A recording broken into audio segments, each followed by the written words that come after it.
What's crack-a-lackin'?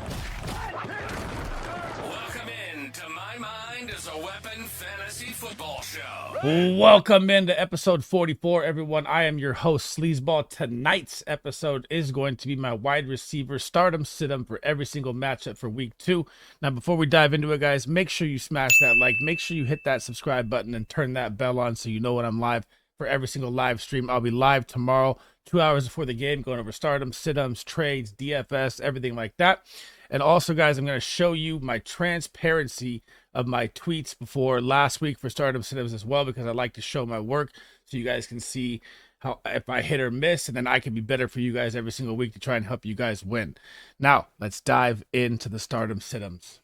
All right, guys, so here is my board. The top black box is going to be the away team. The bottom box will be the home team. Now, before we get into the Thursday night football game here of the Bills heading to Miami, we are going to look at what I was talking about here by showing my work. So this is my tweet from before last week from my stardom sit-em wide receivers. I stayed outside of my own top 10 rankings. I missed on Terry McLaurin. I couldn't believe what I saw from him. George Pickens barely made it over. DK Metcalf got absolutely locked up by Pat Surtain. And Chris Olave got game scripted. Chris Godwin looks like the steal of the draft. That was a hit. Now for the sits, my bold call was that CeeDee Lamb will be under projection off the holdout against the Cleveland Browns defense. Everyone screamed at me. CeeDee Lamb did not have a CD game. That was an absolute hit. And of course, everyone went silent on Twitter after that. Zay Flowers, Brandon Ayuk, DeAndre Hopkins, Christian Kirk, 5 for 5 on the sit-ems last week, 70% total. I know that's not going to happen every week. Last year, I averaged about a 65% overall, which was amazing. My goal this year is to stay above 70. Now, let's dive into the first game of the week here, guys. So, the Miami Dolphins got the Buffalo Bills.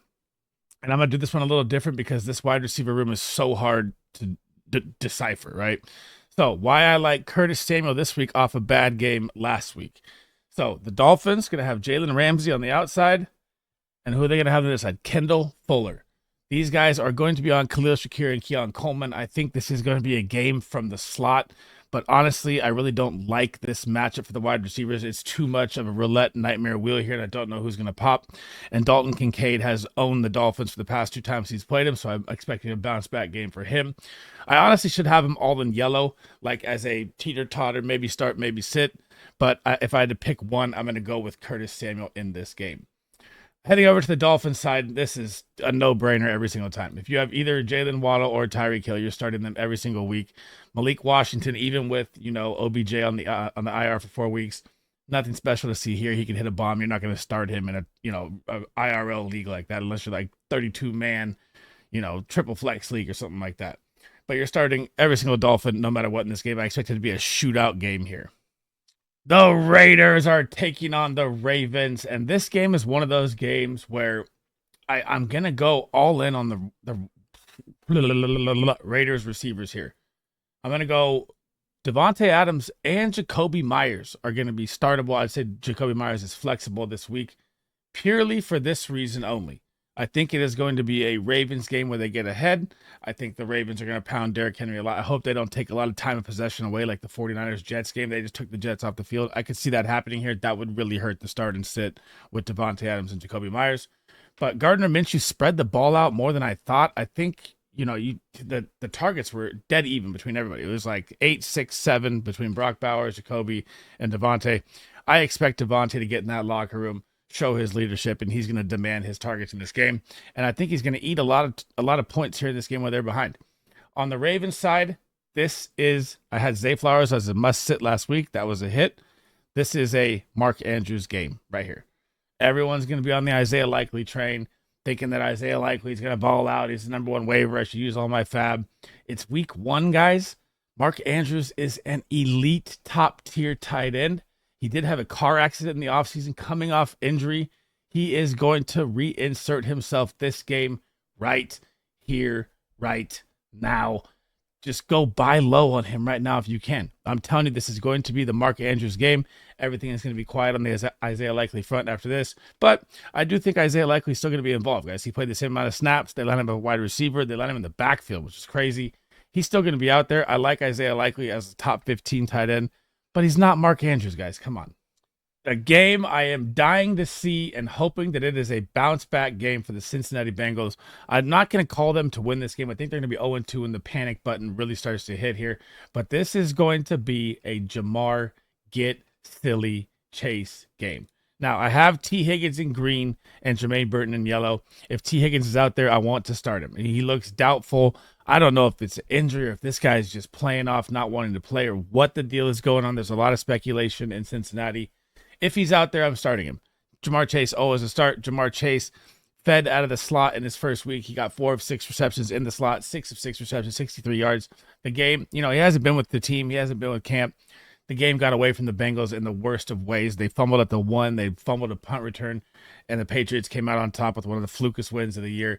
But in this game, now you have, they didn't even have to pass the ball really because they were still in that game versus the Bengals with all the miscues. Now you're playing the Chiefs. Now you're going to have to score points, and they're going to be playing from behind mostly. Joe Burrow owns the freaking Chiefs for some reason. I can't explain it, and I feel like this is just a smoke and Joe game. And fuck it. I'm going to go with the Bengals upset here. I would take the points on the spread as well. I think they're pissed off, and they're going to bounce back. And if T. Higgins is out, the update from the coaches is that Jermaine Burton will be more involved after what they saw from Los Savas, which I don't know why everyone was on Yoshi. That was ridiculous. Jermaine Burton is going to be out there if T. Higgins is not out there, and it's going to be electric on his side. I can't wait to see him. On the Chiefs side, man, I was wrong about this. Rashee Rice. I was a lot lower on him than most people, and it backfired in my face week 1. I cannot lie. He is the number 1 receiver out there. He is his go-to target, and Xavier Worthy. So everyone, here's the thing, guys. Everyone is going to be super excited right now. He gave me 20 points. I want to start Xavier Worthy. It is not sustainable with the volume that he got. You are playing with a 100% boom or bust fire right here. Like, you're going to have the smoke is going off and he scores 2 touchdowns and you're excited, or it's just going to be nothing but ashes, man. He's not a possession receiver. He is strictly boom or bust. He is Jameson. Well, I guess Jameson Williams saw a lot of targets last week, but I'm still on the fence with starting him. Most people are going to be excited to put him in their lineup, and I feel like you're going to have that just down game right here. This could be a Pacheco game. The Bengals just got smashed by Ramondre, man. So I'm very worried about starting Xavier Worthy. Obviously, you're going to do it because you got 20 points, and that's fantasy football. But these are the kind of moves you have to think about in order to win championships in competitive leagues. Hollywood Brown looks like he's going to be out again. We don't know how long still the shoulder's bothering him, so nothing to see there. The hardest game of them all because, god damn it, freaking Jordan Love went down, man. So now you get the Colts. They're probably going to see a ton of possessions here because the Packers offense is going to stutter. Michael Pittman did not have a good week 1. I'm going to put him as a start. He should see tons of volume here. Look at what A.J. Brown and Devonta Smith just did. They just shredded the entire Packers defense on Friday Night Football on a terrible turf field. So, Michael Pittman is going to be a start for me. Adonai Mitchell is that DFS dart throw or deep league start for me because guess what I learned from week 1 about Adonai Mitchell? He was the number 2 separating space wide receiver in the NFL. That is bananas as a rookie for your first game. He is unguardable. And Alex Pierce getting those bombs, they're coming to Adonai Mitchell soon. And Anthony Richardson has a freaking cannon, man. Heading to the Packers side, I don't know how to do this one, guys. With Malik Willis at quarterback, I don't know what to say. Jaden Reed, I did have as the Packers wide receiver 1 on the season, and Christian Watson was drafted over him. People are out of their minds. They like to buy into, super stardom hype that they think is there. Christian Watson's just a boomer bust receiver. It's just official for the rest of time. You just got to learn that. Now, in this game, I'm still going to put Jaden Reed in green. The Indianapolis Colts secondary and defense is very bad, guys. Diggs just dropped 20. Tank Dell almost had 20 if he'd caught his touchdown in the end zone at the flag. Nico Collins just had 17. Joe Mixon just had 30. That is over 70 fantasy points that this defense just gave up in a total. That's not even adding Anthony Richardson to be 100. He had 30. That's 100 points. Sorry, CJ Stroud. That's like 95 points that they put up as a team against a defense. You want this defense. You want this matchup. But with Malik Willis, it's like Jaden Reed's the guy. Christian Watson, I don't even know if I want to start him. Could he catch an end zone touchdown? Yeah, if they get to the red zone. Romeo Doubs is targeted the red zone a lot. Could he pop off? It's just so iffy. So I'm not saying sit them all. I'm just saying Jaden Reed would be the best option I would take out of these guys if I had to, force a flex play this week. And they could be playing from behind, a lot here. So the passing volume could be more. It's time to get spicy on Monday Night Football. This is why they call me Sleaze, where the mind is a weapon, guys. And I'm not going to start off with the Falcons on this one. I'm going to start off with the Eagles. A.J. Brown is not going to hit his projection in this game. I am calling it right now that this will be a Devonta Smith game on Monday Night Football. I'm almost guaranteeing it, and that's bold to say. So A.J. Brown was matchup proof last week against, Jair Alexander and the Packers, right? Beat him deep, bad. If you watch the playback, you can see that Jair even slips on the field. Everyone was slipping on the field. I don't want to say that, Jair's not lockdown corner. He is. But why this game is going to be different. A.J. Terrell guarding A.J. Brown. Who does he have over top of him? Simmons. Two amazing safeties in Atlanta that Green Bay does not have. This is going to be a game where Devonta Smith, who played 71% of his snaps in the slot, is going to absolutely feast. That Falcons nickel corner is terrible. The middle of the field is going to be where this game is won for the Philadelphia Eagles, besides Saquon Barkley. Heading to the Falcons side, man, I got worries here, guys.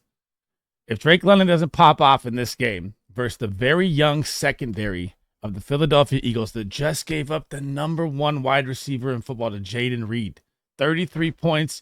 Christian Watson even scored in the end zone in a red zone target. This should be a Drake London smash game right here, and they're going to need to score to keep up here. I know the Falcons' defense is better than you think this season. The Steelers game, they held them to 6 field goals. They didn't even score against them, right? So Darnell Mooney, I'm also going to put in the middle as not a sit, not a start, but a deep league option here. DFS play if you play that, something like that. Best ball strategy for weekly. He could pop here, but I don't feel comfortable starting him. Ray McLeod is a no-go every single time. Just remember, A.J. Brown, when you guys yell at me in the comments, yell at me on Twitter, all that stuff, just remember I said it's not going to be an A.J. Brown game this week. The absolute puke game is here, you guys. This is Moses opening the sea of red right here.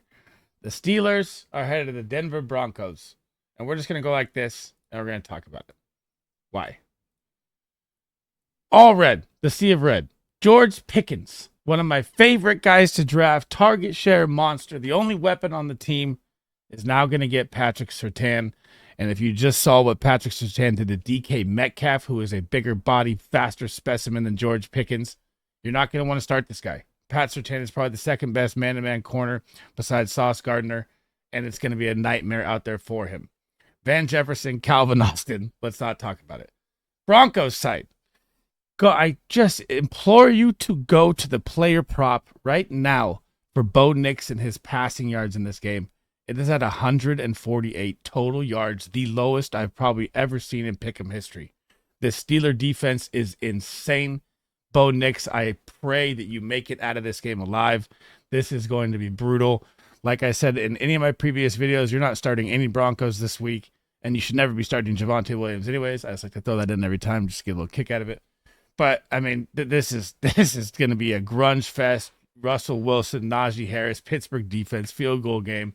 It's going to be super ugly in the Mile High Stadium. The game that I think is going to be an ugly defensive battle shootout that I cannot wait to see here is the Los Angeles Rams traveling to the desert, the Arizona Cardinals.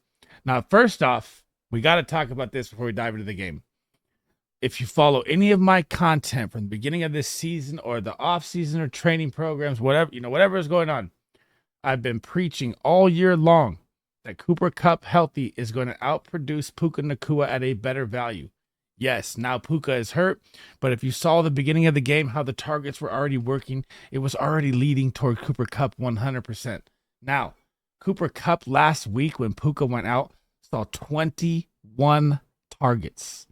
Do you know how many targets the Arizona Cardinals, 3 wide receivers, so Marvin Harrison Jr., Michael Wilson, and Greg Dortch saw in total in their game? Let's give it a second here. 8 for Marvin Harrison Jr., 8 for Greg Dortch, 3 for Marvin Harrison Jr., 2 for Michael Wilson. That is 13 targets for the entire Arizona Cardinals, and Cooper Kupp saw 21. This is your league winner. I've been saying it all year long, and Cooper Kupp is about to return to Triple Crown form. Now, Puka Nacua looks like he's going to be out for longer than 4 weeks with the update. And, man, I was trying to tell people to trade him with the IR, how it was going on, but it looks like now you won't even be able to trade him. You're kind of stuck with him.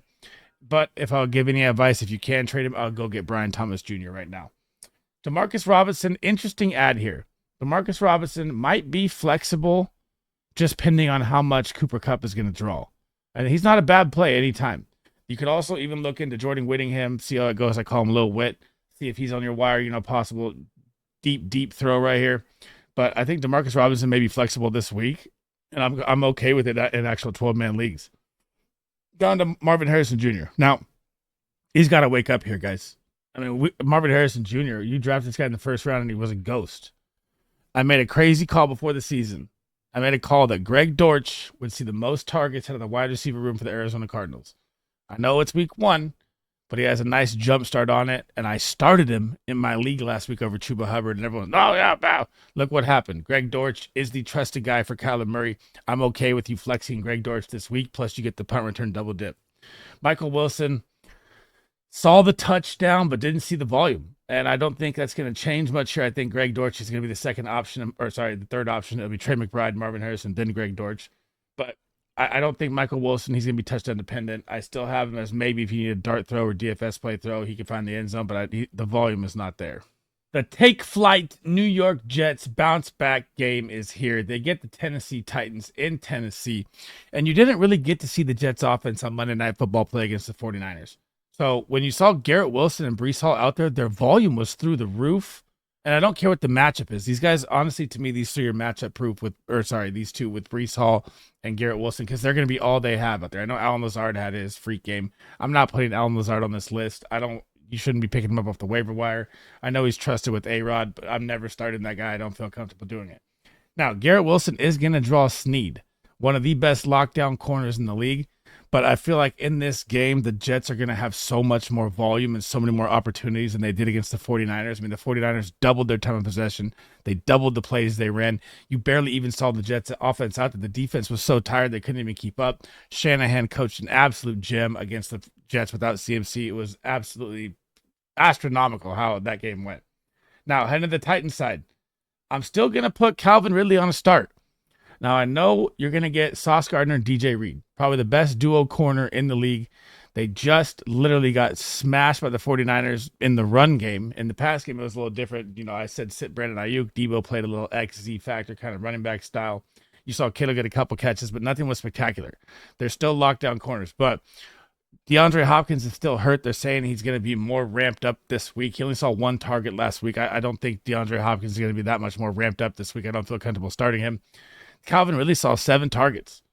And I know Will Levis struggled. They played the Bears. It was a top 5 defense. I get all that.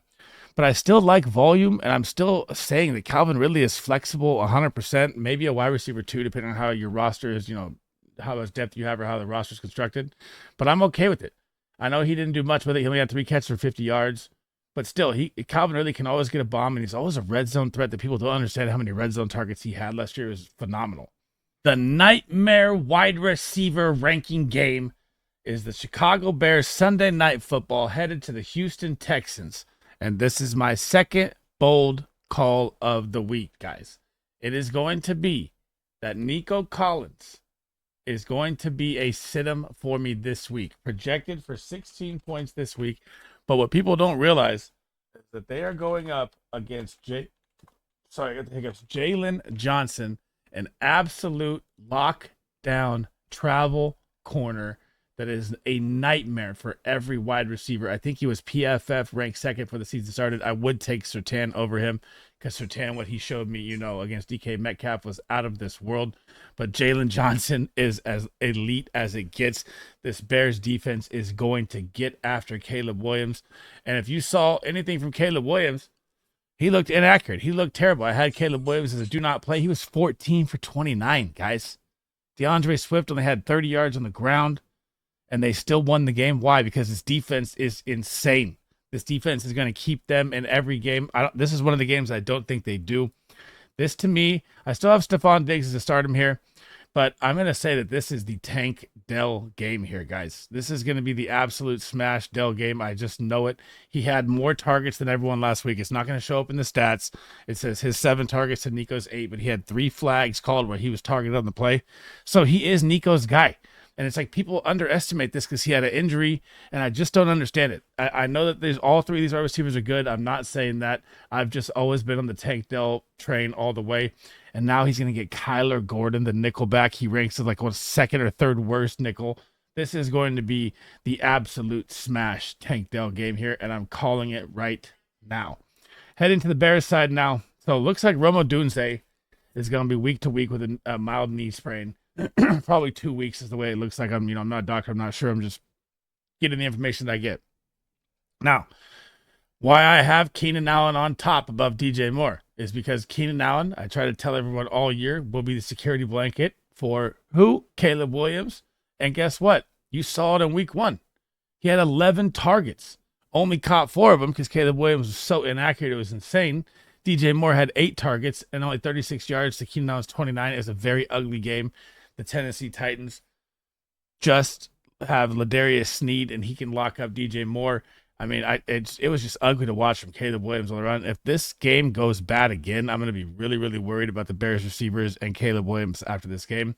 But Nico Collins is 100% going under projection in this game, and everyone's going to start him with confidence and come back and be like, oh, man. And don't worry, if I'm wrong, I'll say it in the next video. I'll own my mistake if I'm wrong. The Ryan Grubb Seattle Seahawks offense is headed into Foxborough. The Seahawks are playing the Patriots, and we're going to do this one last time with this game, guys. I mean, I can't be wrong. The coaching staff has to do something here.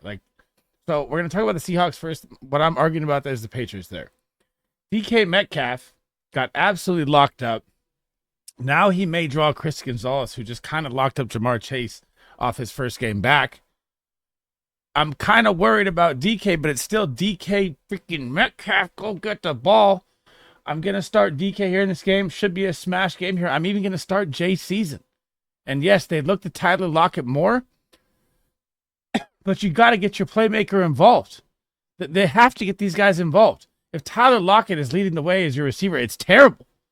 And I know they won the game still, but they played the Broncos, man. And now they get the Patriots. And I don't want to hear what anyone says. The Patriots got absolutely lucky to win that game versus the Bengals. The fumble at the 1, the punt return muff, the terrible flag, and they still barely won. And there wasn't even T. Higgins out there. This should be a new freaking Mike McDonald. Seahawks defense should own these Patriots in this game. I know it's in Foxborough, it'll be a little different. They're not at home. But I feel like they're going to struggle, and the Patriots are going to get mopped. But this is my argument, what I have here that I was talking about in the beginning. Why is KJ Osborne leading you in targets? We know what the journeyman has. We know this. I know you guys got the win. You're just ruining your draft pick. You're not going to be competitive this year. I'll give them maybe 5-6 wins, right? These are the guys that need to get the ball. Pop Douglas is your playmaker. Get this guy in space. There should be volume playing from behind. There shouldn't be a game script where you have Ramondre Stevenson seeing 30 touches. That's not going to happen in this game. You're going to need to get your playmakers the ball. I want to see Jalen Polk see more than one goddamn freaking target. I mean, why'd you draft this guy so high? Right? Like, come on, Patriots. I'm screaming for you now in this video, even though I know you won the game. It was one of the ugliest wins I've seen. I want to see the playmakers that you have involved in the game. That is why I have Pop D on the start. That is why Jalen Polk is going to be a fringe play, not a super start, not a sit, because I think he's going to get more involved. They have to. KJ Osborne, I'm never starting either way. If he saw 10 targets a week, I wouldn't even pick him up off the waiver wire. Like, come on. The Cleveland Browns are headed down to Duval County, and this should be the get-ripe Amari Cooper game here. Like, what happened last week? I don't understand. They were down to the Cowboys by 23 points, and in garbage time, they still couldn't find Amari Cooper when he was out there. Now you get the Jacksonville secondary, who was actually more impressive than I thought in game 1 against the Dolphins. I got to give him more credit. Tyreek Hill did hit the bomb. Waddle did get 100 yards. But you always expect that from the Dolphins offense. They shut down the run more than I thought to as well. I thought they were a very bad tiered rankings or defense in a very bad tiered secondary, and they showed up. But this is like the Amari Cooper splash gamer here. He's a must start wide receiver for me this week on my tweet as well. I'm all in on him this week, and if I don't see it here, I'm gonna be really, really worried if it's the Browns just suck or Deshaun Watson is done and we need to see Jameis Winston. But it's gonna get really, really ugly here if they don't. On to the Jag side. Now, you notice I made a little change since the last video, right? Brian Thomas Jr. is now in the 1 slot because Brian Thomas Jr. is the wide receiver 1 for the Jaguars already, and I could already see it in week 2. Or sorry, after 1 week. Now, I love Brian Thomas. He's one of my trade for guys. Go get right now before it's too late and he explodes. I just don't like him in this game against Cleveland. I even said it with CeeDee Lamb last week. Obviously, CeeDee was off a holdout. It's a different situation here. But the Browns defense is number 1. I had him ranked number 1. Denzel is such a good corner. Every time you saw CeeDee make a catch, even when he made him, he was draped all over him. CeeDee, it's CeeDee Lamb. You can't stop him every time. But he was all over him. Brian Thomas Jr. is a rookie. He is not CeeDee Lamb. I think it will be a different outcome here. I mean, I'm not saying sit him fully. You can still flex start him. I'm just a little worried he's going to have a bad game here. Christian Kirk. I didn't like what I saw from him at all in game 1. Dropping balls. Looked like the hammy was bothering him. I'm still afraid to start him. Gabe Davis is always the best ball guy to me. I don't even like. I mean, even if Christian Kirk got hurt or Brian Thomas Jr. got hurt, I still wouldn't feel comfortable starting Gabe Davis. So he's always a no for me. Now, Jerry Jeudy, Elijah Moore, I'm putting them both on no. Jerry Jeudy scored in garbage time. Elijah Moore, no, nothing to see there. Even with Njoku hurt, I think this is going to be where Amari's like, I need to get my superstar the ball. It's starting to get hot here in Cleveland. It's going all Amari. The Panthers are bringing the Los Angeles Chargers to the Carolina world of nonsense. I don't know what I saw with Carolina, man. We're going to talk about them first, and it's going to be quick. So, what do you say here? Deontay Johnson? I'm going to still go with startable. And you're going to be like, oh, man, they look so terrible. Yeah. He saw 35% target share before the blowout was gone. So think about that volume for a second before you bench Deontay Johnson. Now, Adam Thielen, Xavier Legette, I'm still going to put not as sittable. And you're going to be like, oh, this should be major sits after you saw the Panthers. It's 1 week, guys. I don't think that's going to happen again where they get down 40-0. Do I like the Panthers at all in this game? No, I do not. But I like the opportunities that could be here. And I like that you could get Adam Thielen maybe to get a touchdown here in this game. Maybe Xavier Legette. I mean, Adam Thielen still saw 4 targets. Legette saw 7 targets. So, I mean, Deontay Johnson saw 6 targets before he was pulled out of the game. They played the younger guys a little longer to see what they had, which is why Legette had more targets. But, I mean, the volume is here. This team's going to be playing from behind. And Bryce Young cannot go 13 for 30 again, right? Like, this has got to change here. I mean, so I'm not saying sit any of them because the volume is king and they're going to be playing from behind probably in this game a ton here. And, Gardner Minshew just spread it out for like 260. So there's got to be opportunities here in this game, even though you don't want to start any Panthers. Heading to the Chargers side. Now, here's the thing. I like Josh Palmer and I like Ladd McConkey as a start this week. But how do I explain it when I only like it as a start for if they don't score in the first half, they might not score again here in this game. So I don't think the Chargers offense is powerful enough like the Saints to blow them out anyways. But I feel like if the Chargers get up 20-0 or 21-7 or 24-7, all you're going to see is Gus Edwards and J.K. Dobbins. So that's what I mean when I say I hope they score early, but I like them as starts. I mean, look what just happened to the Panthers. They got destroyed at every single position. Their defense lost an injury to one of their key players. This is now just a defense that's going to get mopped up every week. So you got to like the start here. It's just how bad does this game get out of hand, and if it does. But if it stays close, these are great starts this week between Josh Palmer and Ladd McConkey. Quentin Johnson, he showed a little something. He could catch the ball a little bit, but I still don't like him as a start. The Derek Carr ball out. One of my stardom QBs from last week is headed to Jerry's world. This is going to be rough, man. But now you finally get a game script where Chris Olave has a chance here. So the Cowboys defense definitely impressed me a lot more than I thought, or either we're going to find out that the Browns offense is really bad from last week. So Chris Olave last week only had 2 points, 2 targets. They were up 40-0 at half, and game script took it away.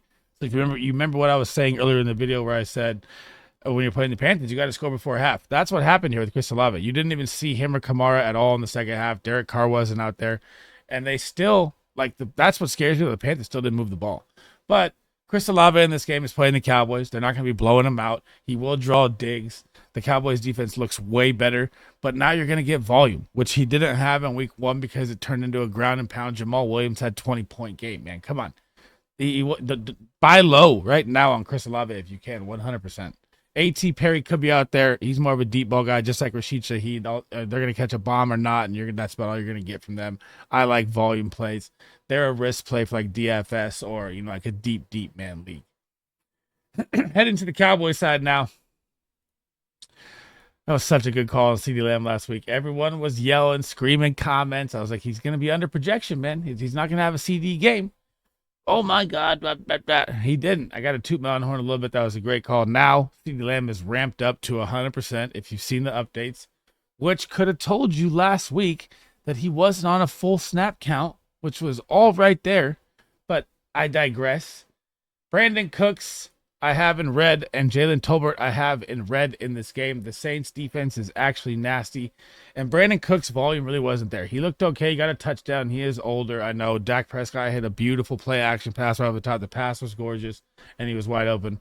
But that was with CD half ramped up, like 75% ramped up, and I don't think they're going to look anywhere else but CeeDee Lamb this game after what happened last week. I just feel like it's going to be an absolute feast. I don't even care if Marshawn Lattimore's out there. CeeDee Lamb is unbelievable. The Tampa Bay Buccaneers are headed into Motown, and you got Mike Evans, who no matter what, stop overthinking it in drafts. Stop overthinking it in your lineup. Just put him in. I'm over it as well. This guy's going to give you 2 touchdowns, 50, 60, 70 yards. I know he's older. It doesn't matter. Mike Evans always produces. He's always out there. There's no need to talk about it. Now, Chris Godwin, the steal of the fantasy football draft, is right here. In Liam Cohen's new ran offense, he's targeted 8 times, 5 times for first down. Unbelievable target share percentage per route run. And it looks like he could have a bigger year than Mike Evans, honestly, with just consistency in this game. Now, Jalen McMillan, I don't like him as a start, but he's growing on me. He got a touchdown, had a flag called it back. I think he scored another one even later in the game.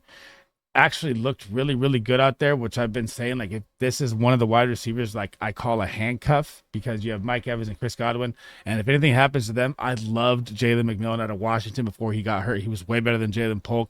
He could even keep up with Roma Dunze and some things, kind of like a Brian Thomas Jr., Malik Neighbors thing, where Brian Thomas Jr. wasn't at LSU, he'd have probably been a top 5 pick, right? So that's how I look at it with him. You got to kind of hold and wait.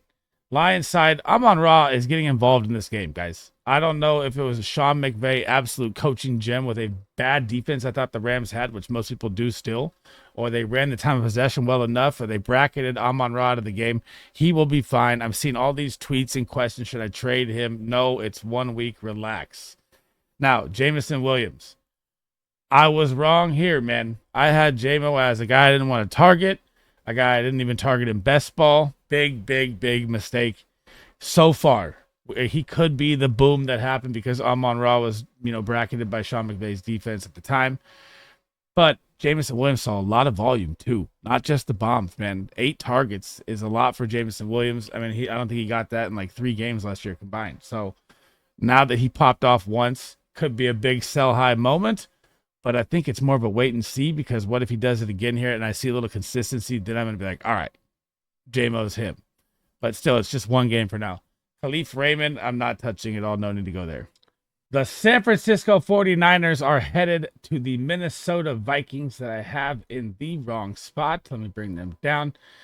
And now this is going to be one of those games that's also very scary to figure out here and figure out how it's going to play out. Let me break down why. So I'm going to put Debo in a start, Brandon Ayuk in a not start, and Juwan Jennings in a not start. Now, for Brandon Ayuk, I told you guys to sit in week 1. He's off a holdout, just like I did with CeeDee Lamb. You guys got, this is simple things, just like Jamar Chase. Same thing. These are all sit-em guys. I know they're superstar names, but sometimes you got to be smart. Now, Debo Samuel situation, why I like him as a smash start in this game is because I'm not buying these CMC. I'm ready to rock and roll and come back and play football reports. And then you see another update that says he's a long shot from the 49ers offense. The 49ers are not going to need CMC to beat the Vikings, guys. The Vikings, they beat the Giants, okay? The New York Giants will probably lose to Fresno State right now. It's absolutely terrible to watch them play. So now you're going to have a game where CMC's not out there. You saw what Jordan Mason did. My guy looks like an absolute beast. But you also saw the scary thing of Debo being used in the backfield. Which, yeah, you like that for fantasy purposes, but you also don't like it for fantasy purposes because his injury risk goes up even more. And it looks like he's lost a little weight. And this guy doesn't need to be going heads up. But I like him as a start in this game just because CMC is not back out there yet. They will still use a multiple look. I don't think CMC is going to play. And even if CMC does play, he's going to be very, very limited, which that's why I think it's a waste to bring him out there. Now, headed to the Vikings side, the best wide receiver in football always needs to be started every single time. Jordan Addison is on IR. No need for him to be on there. Or not IR, he's just out a couple weeks here. And Jalen Naylor is not going to be a start. Now, but Justin Jefferson, and what you have to worry about here is, and I'm just getting tired, man. You can tell. So many videos. So with Justin Jefferson, what if this game becomes like the Jets game, man? What if the 49ers run double the time of possession, double the plays, own the clock, take the offense away? That's something that could happen here. And like reading game scripts is a fantasy hidden gem that people don't understand. But you still can't sit Justin Jefferson. He's always a start for me. It's just one of those, I'm just putting the point out there, but it could be a scary low Justin Jefferson game if he doesn't score early in this game. Last but not least, the defensive grunge game. The New York Giants are headed to the Washington Commanders. And this is the game that these guys better wake up real quick or I'm going to get nervous, right? So Malik Neighbors is a smash absolute start for me this week. This should be a 20-point scoring game for him. But the problem is why I just cannot confirm it is because Danny Dimes, man. I try to say it week one, they need to bring in Tommy DeVito. They need to get Ryan Tannehill. They need to do anything they can to get out of this contract and get away from this guy. It's absolutely terrible. But you have the best matchup here possible. And I didn't even put Danny Dimes on a sit-em. I put him in the middle. The Commanders' defense can get absolutely gashed. Baker Mayfield was just QB2. Chris Godwin and Mike Evans both in the top 15 of fantasy wide receivers. This defense is terrible, guys. This can get exploded for 300 yards a game by every team in the air alone. So, I mean, Malik Neighbors here, I have him as an absolute smash start this week. Wan'Dale Robinson saw 12 targets last week. They're always going to be playing from behind. Wan'Dale Robinson is fine to flex as well. Darius Slayton, I'm not as high on, but Wan'Dale Robinson looks like the go-to guy in this offense, which I'll show a crazy tweet later in the video if it ends up like that at the end of the year, though. I made this crazy call saying that Wan'Dale Robinson will have more targets than Malik Neighbors throughout the season. It's only 1 week, I know, but I want to save that for the end of the year and see how that tweet goes. The Commander side, I just got to shake my head. I don't know what happened. Terry McLaurin was one of my favorite plays last week, and he didn't even show up. And then they get down 20, and they're playing the Tampa Bay Buccaneers second and third stringers. They're still out there, and Terry still doesn't get anything. Week one, I mean, Jaden Daniels looked very bad. He looked great rushing. Looks like a Lamar Jackson 2.0 type. You know, I never think Lamar had good mechanics, quarterback-wise. But, I mean, it's now or never. I have both these guys as smash starts, and this is like their now or never game for me right now. I'll give a 1 week pass. Week one, jitters. Week two, you better come out. It's time to shine for both these studs right here. This is the best matchups you're probably going to get for the rest of the year for each of these guys until they play each other again, right? So, I mean, this is it right here. Start them both. I know it's sketchy for Terry, but start them. The volume has to be there, and I think they're going to pop this week. They will bounce back. Come on, Terry and Neighbors. That is the end of episode 44, everyone. My wide receiver start 'em, sit 'em for every single game with my bold call that A.J. Brown will be under prediction. You got to remember that one. Now, before we head out, make sure you smash that like, smash that subscription, turn that bell on. All the support's appreciated. If you guys are listening on Apple, Spotify, it's been absolutely amazing. The follows and all the content and comments, everything I got over there as well. I can't thank you guys enough. Welcome to the Baller Fam. Now, I've also dropped my quarterback and running back sit-up videos before this. I didn't get to the tight end today. I'll get to it tomorrow. I try to get it all out before Thursday. All my rankings are done, guys, if you want to check that out. And I will see you guys in the next video. SleezBall out.